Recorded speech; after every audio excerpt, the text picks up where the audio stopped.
Experience the future of packaging and processing up close and in action. Explore groundbreaking innovations, engage with hands-on solutions, and connect with the experts transforming the industry. See how these advancements can revolutionize your products, production lines, and business. It all starts here. Don't miss out. Register today at packexpolasvegas.com/unpackedpod.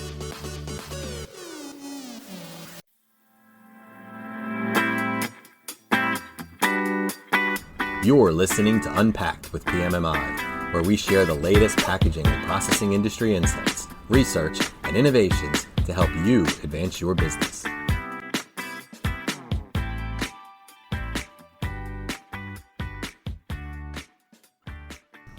Hi, and welcome to another edition of Unpacked with PMMI. I'm your host, Sean Riley. While we are obviously still knee-deep in a once-in-a-lifetime pandemic, we also recognize that sometimes people are just looking for some semblance of normalcy.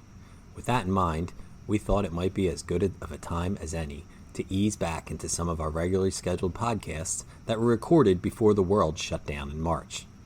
Today, we're releasing Bridging the Skills Gap through Industry Partnerships, with the hope that it can offer some guidance for solving a puzzle that continues affecting most of the packaging and processing industry. As one of the industries that remained in operation over the past 4 months, packaging and processing companies are seeing not only an increase in production, but an increase in the need for skilled workers. Our guests are Patty Andersen, Vice President of Human Resources and Training at Delkor Systems and Vice Chairperson at PMMI, as well as Jeff Thorstad from the Automation, Robotics, Engineering, Technologies program at Hennepin Technical College. They are going to share ways with us that industry partnerships can help bridge this growing skills gap. Thank you very much for that introduction. So Delkor is a leading U.S. manufacturer of packaging equipment. We've been in business for more than 40 years, and we have roughly 225 employees. And our product line focuses on carton and case formers and loaders and closers, and we serve a lot of the American Fortune 100 companies. We have been awarded numerous patents over the years for our innovation in the area of packaging materials and packaging design. And in 2018, Delkor was awarded the best-in-class mid-size company by Minnesota Business Magazine, and that was because of our Cabrio case, which is a retail-ready shipping packaging solution. So challenges, there are a lot of challenges. There are 10,000 baby boomers turning 65 years old each day, and that's going to continue for at least 10 years, which means for us and many manufacturers, a significant amount of tribal knowledge is being lost by employers. And that statistic is compounded by the fact that the national unemployment rate in the U.S. is currently at the lowest that it's been since 1969, when it hit 3.7%. So that's a big change. In many regional markets, including the Twin Cities of Minneapolis and St. Paul, the unemployment rate is considerably below the national average. And in some positions that we're finding, there is anybody that wants to be gainfully employed is already working. That includes your electrical and your controls engineers, IT software engineers, and service techs that have controls and robotic focus. So we're finding that there is a lot of stiff competition for a limited pool of talent.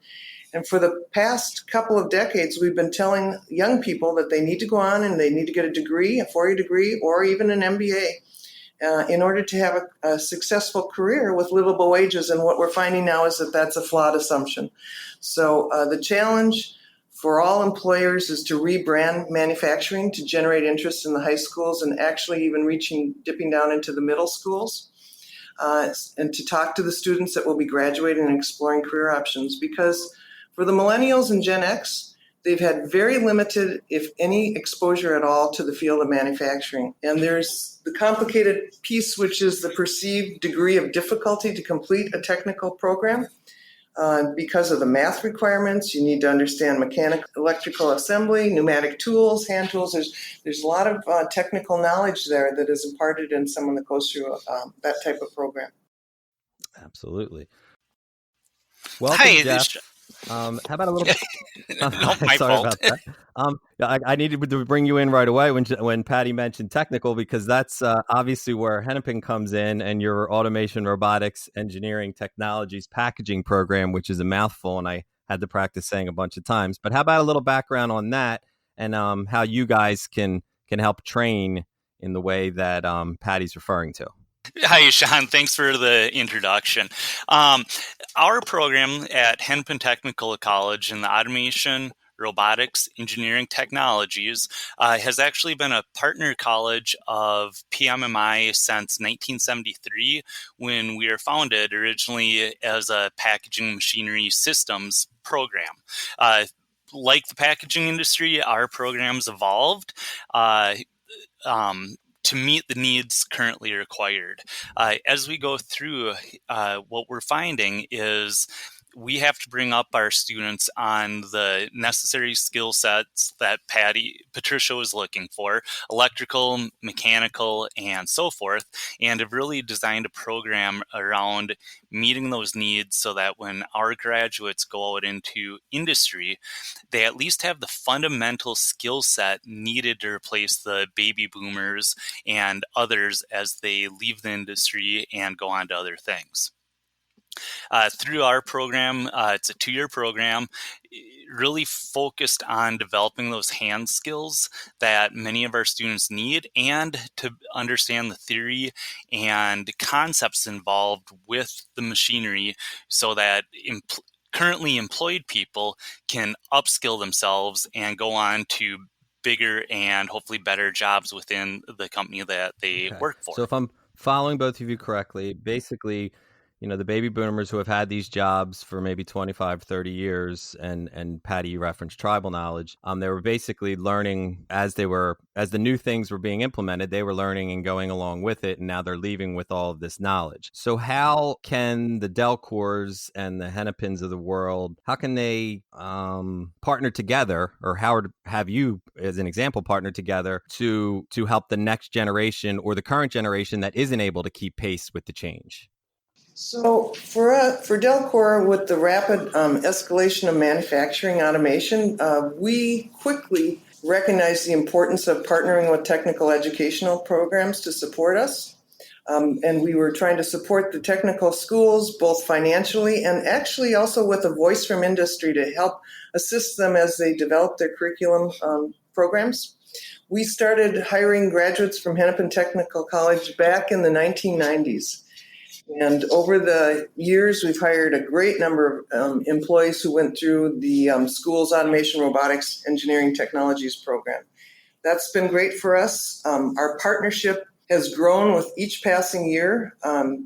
Currently, I serve on the Automation Robotics Program Advisory Board at Hennepin Tech, and I also serve on the Hennepin Tech Foundation Board of Directors. So I can see where they're going with things and what the enrollment is and what are some of their challenges and pain points. We conduct student tours of Delkor on a yearly basis. And Hennepin Tech is in the process right now of creating a feature article that will showcase that partnership between themselves, the long-standing relationship that they've had with PMMI, and with industry partners, specifically Delkor. Right, and just to carry on with what Patricia was saying, her involvement with our advisory committee has been absolutely phenomenal. She's been involved with it since I started with the college 9 years ago, and bringing in that knowledge of what is changing in the industry really helps us to adjust our courses to make sure that this the content that we are teaching within the courses is up to the standards. As she mentioned, the tours and the opportunity to get our students out into a manufacturing facility is really invaluable. The students, when they see what a manufacturing company is doing, brings home and makes all the concepts we talk about real. We do our best to simulate it and mimic what's happening. But seeing that event happening in the real world makes the students really develop that understanding. As they go through the support that we've been given by companies such as Delkor with equipment needs and donation, it really helps us to make sure we are current with our knowledge. Beyond, you both mentioned the partnerships and the tours. How about even the next step? Is there things like an internships or some co-ops or apprenticeships. Is there those type of programs that you guys have established between Delkor and Hennepin that have obviously helped the students as well as helped Delkor? So some of the technical colleges require an internship as a part of their program and others do not. But over the years, Delkor has partnered with Hennepin Tech many times to provide internship opportunities to graduating students. And one thing I'd say about that is for a company that's going to establish an internship program, it really requires forethought on the part of the employer so that it's truly a meaningful experience for the student and also a valued labor resource for the company. We have a machine builder internship program in place, which a number of Hennepin Tech students have participated in. Generally doesn't exceed 6 months, and the interns rotate from one area on the production floor to another in a highly prescribed manner. And so that approach allows them to have a lot of cross-training, and it's also helpful for our internal employees so that they're training other people and they're trying to show them the way. We also have machinist internship positions available in our Fab Center. But with the decrease in unemployment, what we're finding now is we're looking for creative ways to attract first-year students to our industry. So Delkor has just launched a new program, which is our subassembly technical student workers and Fab Center interns. And we've introduced that into the mix. And so those students can work on a very part-time basis, very flexible schedule, because we want them to complete their degree at Hennepin Tech. But they're working in subassembly. And so now they're working on panel building. They're working on one specific thing where they can get really good at a core activity and continue on. And in the Fab Center, they usually work at setting up and running the saw. So it's an easy thing for them too. The other thing that I would say about that with the internships is looking at ways that you can simplify training is really important. So we are spending a lot of time on how can we use icons and pictures and internally generated videos to capture work processes. So a great example that I give to new students is the application of Loctite. Loctite is a very fundamental piece of manufacturing, but how do you apply it? Is it dots? Is it your finger? What is the process for that? So we're spending a lot of time generating internal videos that will be helpful for students. One thing Patricia mentioned is the flexible schedule, and we have found that's really key for our students succeed when they go out into industry. Within our program, we have created an extremely flexible program where students can come in and start at 8 o'clock in the morning, 1 o'clock in the afternoon, or 5 o'clock in the evening, and attend school 4 days or 2 days or less, depending on what they need with their employer. Along with that, companies such as Delkor are working on adjusting their schedules so they can allow our students to work part-time and attend school full-time or somewhere between full-time and part-time. When we start locking down with a very rigid schedule, our students lose that ability to be able to go out and work with an employer, which is really vital because the knowledge that they gain during the internship really gives them a valuable experience, especially when a company such as Delkor makes it a meaningful experience, working in the panel shop, helping build machines, and actually doing the jobs now that they will do in the future when they are employed full-time. That's smart. That's great. I like that a lot. You've both touched on, the importance of kind of aligning with the industry in terms of the content that you're teaching. Is there things because I know PMMI has produced some things from their education program, some certifications that would apply in these types of instances. Has Hennepin gotten on board or Delkor gotten on board with some of the certifications that PMMI offers to kind of make sure that the packaging industry is sort of all up to speed on, mechatronics, for example? Absolutely. The mechatronics certification exams that PMMI has issued have really become core to our program. Going back to their inception, a faculty member from Hennepin Technical College has helped develop every one of those tests. When I started, the process was already underway, and I helped write, I believe, the last 2 of the tests. And prior to myself, Tom Gillespie worked on all those tests. Through that process, we've developed a very good understanding of what's involved, and I actually have rewritten all of our coursework to align with the skills needed by those tests, primarily the level 1. But as our students go out into the industry, having that knowledge base of a standard or a stackable credential, such as the mechatronic test from PMMI, really gives an employer a good baseline to understand what specifically our students do know and if there are any knowledge gaps that have to be filled in. So through the development and implementation of these tests, we've really been able to prove and validate that the students coming out of our program do have the necessary knowledge base to succeed when they are hired full-time at Delkor.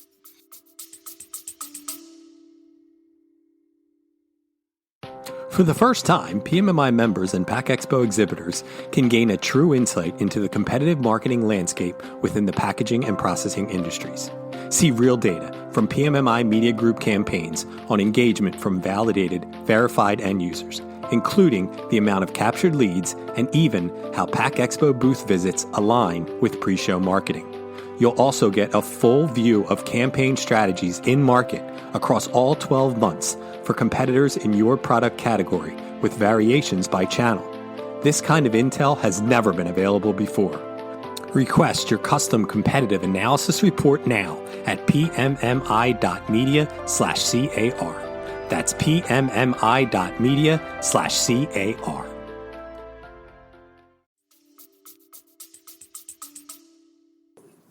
As an employer, employers really do have to identify ways that they can help build human capital in our industry, because so often now the job candidates are being hired for their aptitude rather than an established skill set. And when we look at the PMMI mechatronics program, it's a very effective training and development supplement because it provides the students and the employers and the schools, future workers, all of them with the tools needed to advance in the workforce and close the skills gap. So we are looking at it to help ourselves assess core skills for employment candidates, but we're also looking at current workers and seeing where we have deficiencies or we have gaps in skill knowledge. And the mechatronics certification helps to validate that the student has learned sufficiently what they need for the content of the information. We are using it as a hiring tool. So when someone has that on their resume that they have passed the PMMI mechatronics certification program in whichever item it is, might be electrical, industrial electricity, could be motors and motor controls, PLCs, whatever that is, that's valuable to us to know that they passed that litmus test. But we also use it as an evaluation tool internally. And that's where we're looking at our pay for knowledge and talent and where do we have gaps, and then trying to determine as an employer, where should we focus on our employee training? The other thing that I would say is just a final note about that is because you're hiring a lot of folks that are, you're hiring them for their aptitude, it's really important to have the availability of the mechatronics certificate review courses where we can send candidates down to Hennepin Tech and they can shore up their skills in whatever area it is that we so identify. That obviously is the definition of a partnership, the way you guys are working together with the PMMI's certification as well as each other. But that kind of makes me think of, I understand that we've kind of hit on how you're helping each other stay up to speed on the knowledge necessary to use all this stuff. But I also know that with everything changing so fast in terms of machinery, how can the school, Hennepin, for example, keep up to pace with having the machinery in-house to have their students learn on it? Is there things that Delkor does where they get together with Hennepin? Is there machinery that's donated, ways that you guys work together to make sure that they have the latest things and they're not working on machinery that's, 3 cycles ago or 10 years ago that's not going to help them once they get out of college? So that's an interesting question. We just accessed the PMMI Skills Fund for an equipment donation to Hennepin Tech, and it's an interesting story of how that happened. Back in June, I invited the faculty from Hennepin Tech, we call it Delkor Demo Days. And as a result of coming out in that conversation, they talked about their need for additional advanced technology training equipment for their robotics lab. And we applied jointly to the PMMI Skills Fund for existing workers, and were able to donate a state-of-the-art vision system with a controls panel to the school, which they will now be able to use that in their classrooms. Absolutely, and we are really appreciative of that equipment. By getting that equipment, it gives our students the hands-on ability to work on modern technology, which will be applied as they go into their future workforces. So being able to get our hands on that equipment through the generous donation from both Delkor and PMMI, we have been able to update and implement technology, which in reality probably would have been beyond our economic reach without these funding sources. That's fantastic. And for those who aren't familiar with the Skills Fund, it's a newer program through PMMI. You can find out more information online about it, pmmi.org/skills fund. And basically, PMMI matches the donation that Delkor provides in order to provide that equipment to Hennepin. And that's a great example of how it's already been a successful program. So we've really touched on a lot. And I just wanted to get one more thing before we wrap this up and take any more of your time that you were so generous to give to us. We kind of talked earlier about how to make this manufacturing attractive as an industry.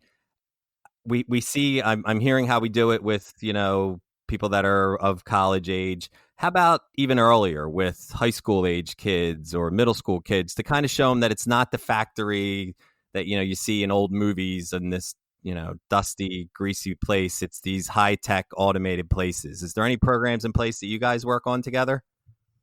I'll start with that one. So I'd start by saying that we need to work towards improving the perception of manufacturing because currently still a majority of Americans don't encourage their children to pursue manufacturing careers. They don't understand that they're interesting, they're rewarding, they're clean, they're safe, they're stable, all of the above. So give you an example. Last spring, we wanted to hire some additional machinists, and we put together a video that went out to social media.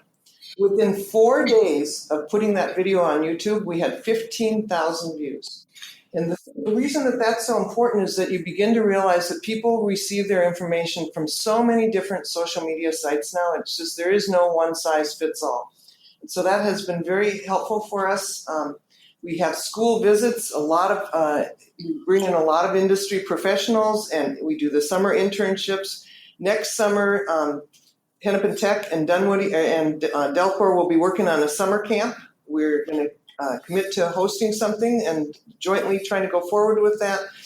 It might be nuts, bolts, and thingamajigs. It might be first robotics team. It could be an IOPP student event. So we're trying to do a lot of things in that area. And then also looking at the NAM Manufacturing Day, which is the first Friday of each October. That's the National Manufacturing Day, and opening up your facility to group tours it could be middle school students, it could be high school students. We recently had a group of Cub Scouts to Delkor. We brought them in for dinner, served them pizza dinner, and then showed them how all the machinery works to try and generate their interest in what we're doing. Right, and developing that exposure early is really important. And the question becomes, how do we really expose it? One of the good things that we are working on, as Patricia mentioned, hosting the summer camps for middle school students through Nuts, Bolts, and Thingamajigs. We're really looking forward to having that opportunity.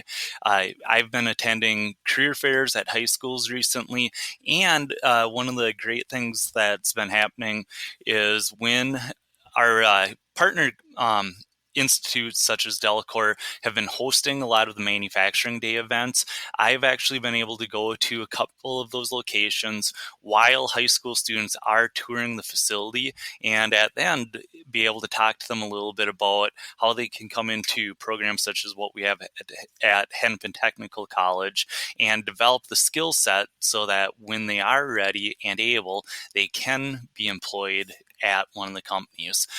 So really being able to hit the students in as many ways as possible to provide that exposure. And there's a lot of work we can do, but one of the best things that can happen is when we have the employees at companies such as Delkor simply talking to kids they know and saying, hey, I went to Hennepin Tech College and got this great degree and was able to get employed and really am able to have a lifestyle that meets all of my needs. So all of those things put together really are great ways to be able to interest students in manufacturing and show them that it's not the dirty environment that it might have been 50 years ago or even 100 years ago. But now when you go into these facilities, they're clean, they're safe, and really an awesome place to work. I would add to that, to Jeff's comment, that as an employer, I would advise you to educate yourself fully about your local market nuances. What factors are influencing it? How can you build human capital in your industry? You don't need to recreate the wheel. There are excellent programs that PMMI has put out there and industry success stories. So draw off of that. Look at ways that people have been successful, and it isn't one size fits all. It's a variety of things that you can employ. As I said, with what we had done just with the video that we put on YouTube, it's learning to be creative about that and thinking differently about how do you attract the future workforce. Patty and Jeff, I can't thank you enough for taking the time that you've done today to share this information with our listeners. Thank you for listening to Unpacked with PMMI. Be sure to join us next time for more packaging and processing industry insights. Please rate, review, and subscribe. To do that, go to the iTunes podcast or Spotify app on your phone and search for Unpacked with PMMI.